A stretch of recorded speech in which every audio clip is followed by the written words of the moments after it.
अगर आप किसी भी कम्पिटिटिव एग्ज़ाम की तैयारी कर रहे हैं और केमिस्ट्री आपको बोरिंग लगती है तो आज के बाद ऐसा नहीं होगा, क्योंकि आप केमिस्ट्री पढ़ेंगे one linear plus example plus exam connection के साथ, यानी वन लाइनियर रूप में होगी और एग्जाम्पल के साथ हम एग्ज़ाम कनेक्शन करते हुए पढ़ेंगे। ध्यान से सुनिए, क्योंकि अगली लाइन सीधे आपके एग्ज़ाम में आ सकती है।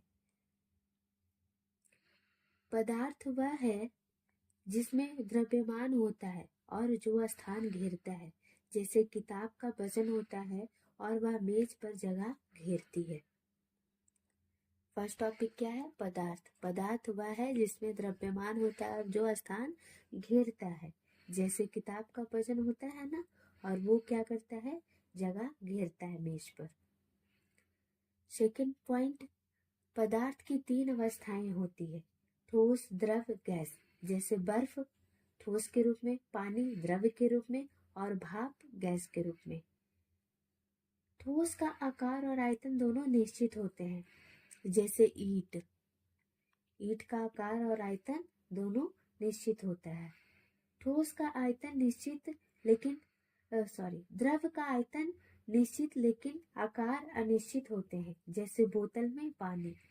द्रव का आयतन तो निश्चित होता है लेकिन आकार निश्चित नहीं होता। अगर बोतल से आप पानी निकाल कर किसी और में डाल दो तो वो उस चीज का आकार ले लेगा।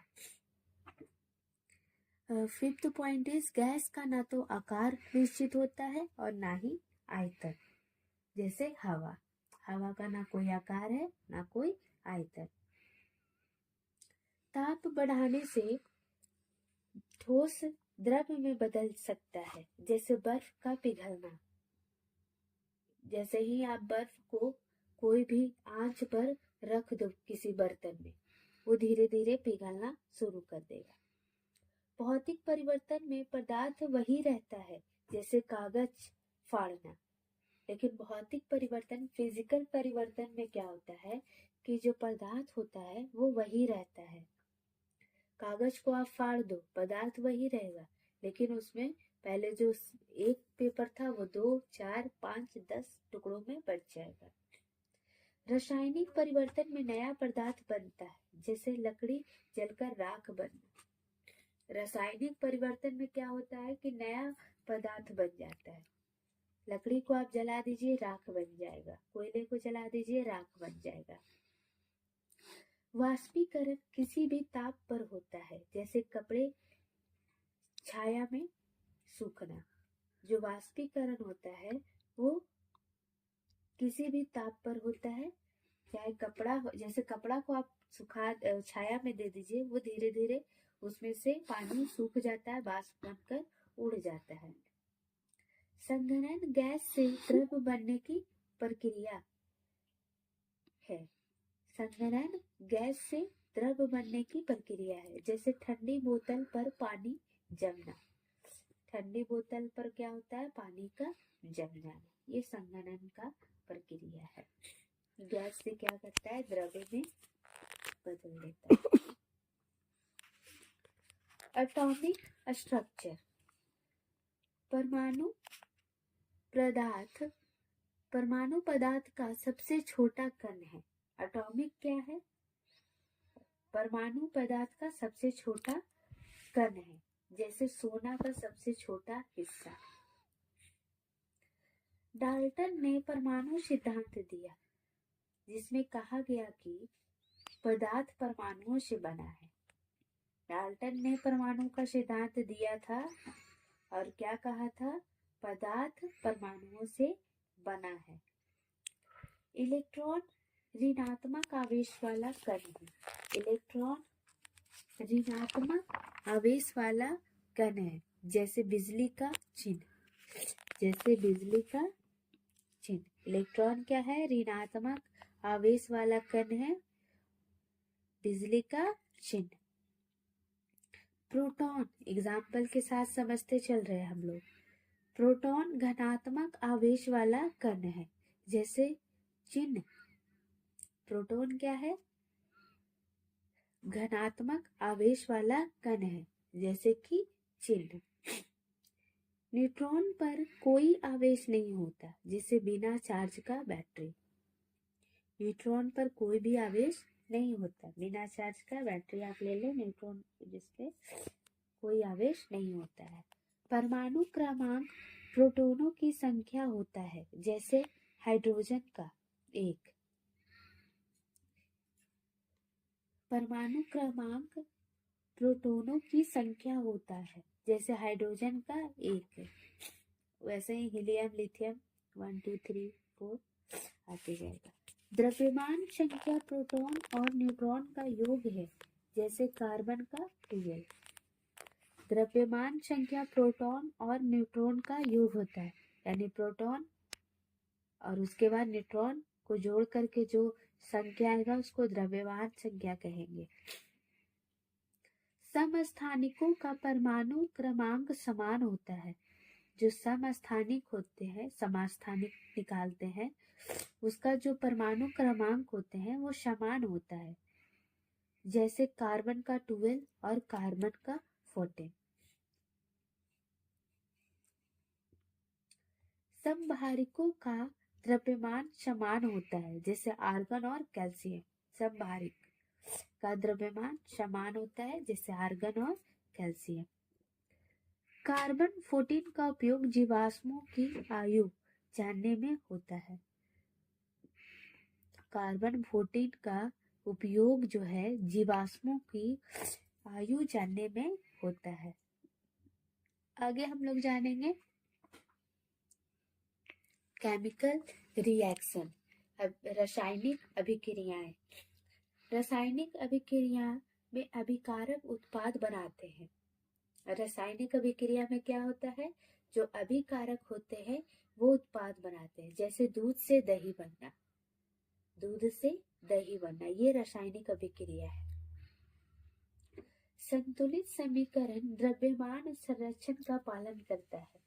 जो संतुलित समीकरण होता है वो द्रव्यमान संरक्षण का पालन करता है। जैसे रसायन लैब प्रयोग करते हैं, रसायन लैब प्रयोग, इसमें संतुलित समीकरण द्रव्यमान संरक्षण का पालन करते हुए दिखेगा। संयोजन अभिक्रिया में दो पदार्थ मिलते हैं, जैसे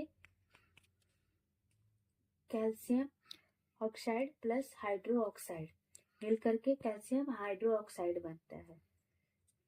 CaO plus H2O is equal to calcium hydro oxide CaOH2।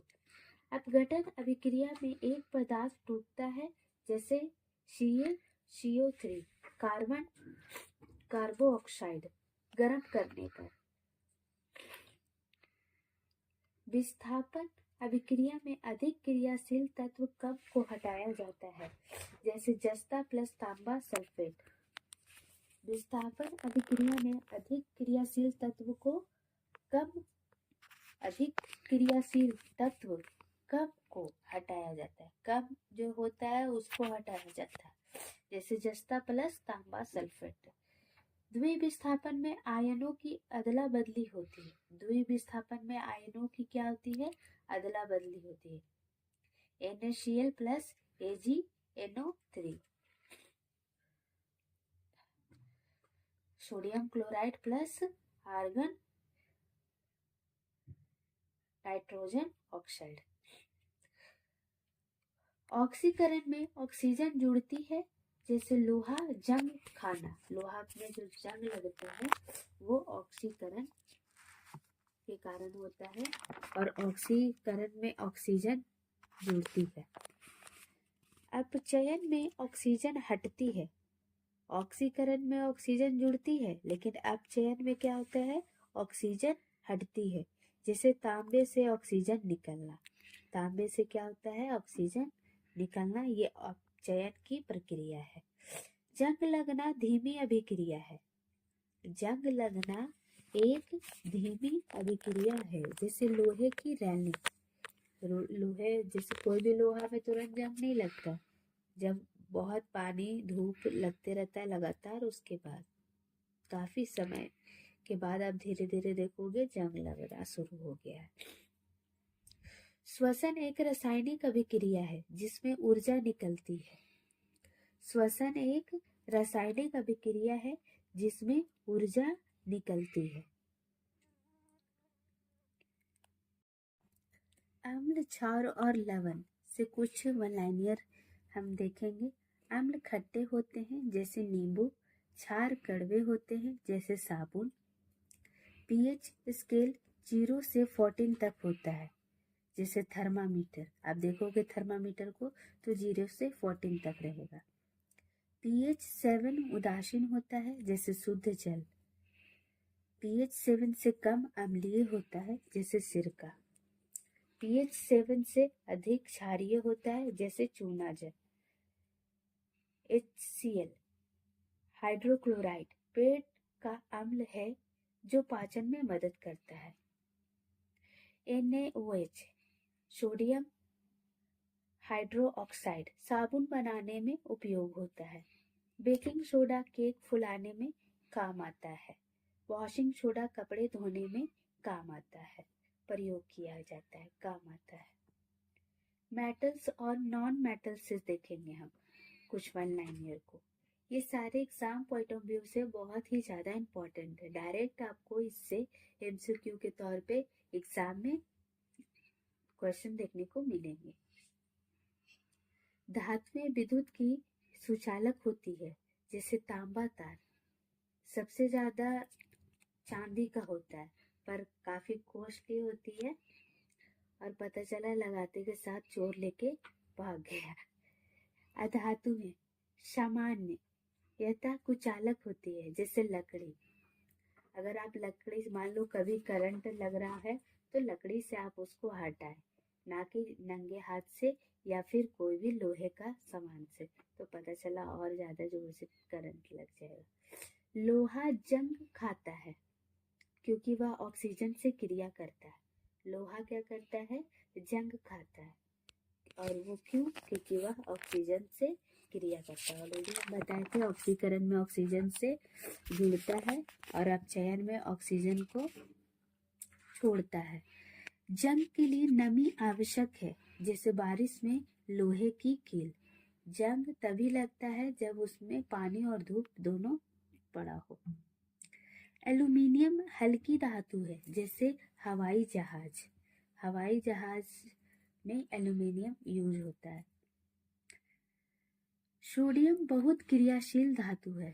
Sodium जो है बहुत ही ज्यादा क्रियाशील धातु है, इसलिए पानी में नहीं रखते। पारा तरल धातु है जैसे थर्मामीटर।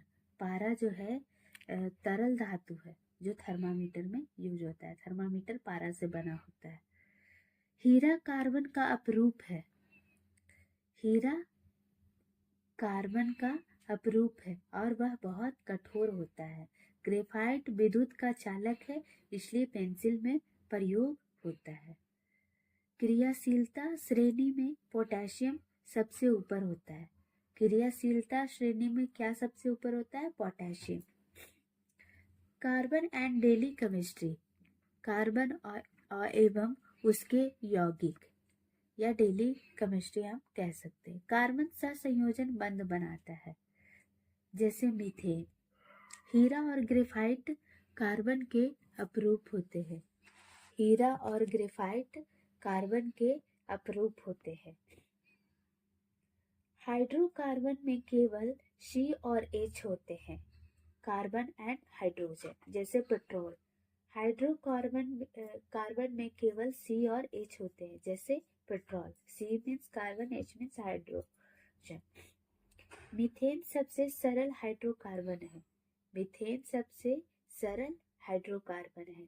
एथेनॉल शराब में पाया जाता है। एथेनॉल शराब में पाया जाता है। एथेनोइक अम्ल सिरके में होता है और एथेनोइक अम्ल जो है सिरके में होता है। साबुन क्षारीय होते हैं इसीलिए चिकनाई हटाते हैं। साबुन क्षारीय होते हैं इसीलिए चिकनाई हटाते हैं। साबुन क्या होता है? क्षारीय होता है इसीलिए चिकनाई हटाता है। डिटर्जेंट कठोर जल में भी काम करते हैं। डिटर्जेंट जो है कठोर जल में भी काम करते हैं। पेट्रोलियम को काला सोना कहा जाता है। काला सोना किसे कहते हैं? पेट्रोलियम को। प्लास्टिक एक कृत्रिम बहुलक है और प्लास्टिक एक कृत्रिम बहुलक है, यानी प्लास्टिक लोगों के द्वारा बनाया गया है। नेक्स्ट टॉपिक इज जल, वायु और पर्यावरण। वायु गैसों का मिश्रण होता है, जैसे नाइट्रोजन और ऑक्सीजन। वायु में नाइट्रोजन की मात्रा सबसे अधिक होती है। सबसे बड़ा भाग नाइट्रोजन का होता है। जल जीवन के लिए आवश्यक है। ये हम सभी जानते हैं कि जल हमारे जीवन के लिए बहुत ज़्यादा आवश्यक है। शुद्ध जल का पीएच मान 7 होता है। शुद्ध जल का पीएच मान क्या होता है? 7। कठोर जल में साबुन झाग नहीं बनाता। कठोर जल में साबुन झाग नहीं बनाता है। उबालने से अस्थायी कठोरता दूर होती है। जैसे आलू को, टमाटर को, ये सब में अस्थायी रूप से कठोरता नहीं होती है, अस्थायी कठोरता होती है। तो उसको उबालने से वो क्या होता है? मुलायम हो जाता है। जल प्रदूषण से रोग फैलते हैं, जैसे हैजा। जल प्रदूषण से क्या होता है? रोग फैलते हैं, हैजा जैसा रोग फैलता है। वायु प्रदूषण श्वसन रोग बढ़ाता है। वायु प्रदूषण श्वसन रोग को बढ़ाता है। हार्ट ये सब का प्रॉब्लम होता है काफी। Carbon monoxide green house gas है। Carbon monoxide green house gas है। ओजोन परत यूवी किरणों से बचाती है। ओजोन परत क्या है? यूवी किरणों से बचाती है। अल्ट्रावायलेट किरणों से हमें बचाती है। अगर ओजोन परत नहीं होगा तो सूर्य का किरण डायरेक्ट हमारे स्किन पर पड़ेगा और हमारी स्किन जल सकती है और कैंसर जैसे रोग और भी ज्यादा तेजी से फैल सकता है। ईंधन एवं ऊर्जा। ईंधन एवं ऊर्जा नेक्स्ट टॉपिक है। ईंधन वह पदार्थ है जो जलकर ऊर्जा देता है। ईंधन कैसा पदार्थ है? जलकर ऊर्जा देने वाला। जैसे एलपीजी हम लोग खाना बनाने में यूज करते हैं, ये ईंधन है। कोयला जीवाश्म ईंधन है। कोयला क्या है? जीवाश्म ईंधन। जीवाश्म मतलब जो जीवों से बना होता है, जैसे पेड़ हजारों साल जमीन के अंदर कभी भूकंप वगैरह आता है, धरती फटती है तो क्या होता है? दब जाता है और दबने के बाद हजारों साल इसमें प्रोसेस होते हैं। धूप, बारिश, मिट्टी सभी इस पर क्रियाएं होती है, तब जाकर के क्या होता है? ये ईंधन में बदलता है, कोयला में। पेट्रोलियम गैर नवीकरणीय संसाधन है। गैर नवीकरणीय क्यों बोला गया पेट्रोलियम को? क्योंकि इसको हम लोग खुद नहीं बना सकते हैं, रिन्यू नहीं कर सकते हैं। जो है सो है, तो इसीलिए हमें पेट्रोलियम को सोच समझकर यूज करना चाहिए। बायोगैस स्वच्छ ईंधन है। बायोगैस स्वच्छ ईंधन है और बायोगैस हम लोग ऑर्गेनिक से बनाते हैं। गोबर और बहुत सारे पत्तियों ये सब को डाल करके एक गैस जैसा बनता है, जिसको हम लोग खाने वाना बनाने के यूज में डायरेक्ट वे में कर सकते हैं। और ये स्वच्छ होता है, इससे किसी तरह का प्रदूषण नहीं फैलता, कम प्रदूषण फैलता है। ये मत सोचिएगा कि एकदम नहीं, बहुत कम। एलपीजी घरेलू ईंधन है। ऑलरेडी हम बताए एलपीजी क्या है? घरेलू ईंधन है। ऊष्मीय मान ईंधन की गुणवत्ता बताता है। जो ऊष्मीय मान है वो ईंधन की गुणवत्ता बताता है। ईंधन की गुणवत्ता बताने वाला कौन है? ऊष्मीय मान। सीएनजी कम प्रदूषण फैलाता है। सीएनजी क्या है? कम प्रदूषण फैलाता है। लकड़ी पारंपरिक ईंधन है। अगर पूछा जाएगा पारंपरिक ईंधन क्या है? लकड़ी, कोयला भी हो गया। कोयला भी बहुत टाइम से चलता आ रहा है। सौर ऊर्जा नवीकरणीय ऊर्जा है। सौर ऊर्जा क्या है? नवीकरणीय ऊर्जा है, यानी सौर ऊर्जा को हम बार बार बना सकते हैं। जो सोलर एनर्जी है उसे हम लोग जितना चाहे उतना क्रिएट कर सकते हैं, इसीलिए इसे नवीकरणीय कहा जाता है। नवीकरणीय वो होता है जिसे बार बार दोबारा बनाया जा सके, और गैर नवीकरणीय या अनवीकरणीय वो कहलाते हैं जिसे रिन्यू या दोबारा बनाया ना जा सके। परमाणु ऊर्जा अत्यधिक शक्तिशाली होते हैं। जो परमाणु ऊर्जा होते हैं वो अत्यधिक शक्तिशाली होते हैं।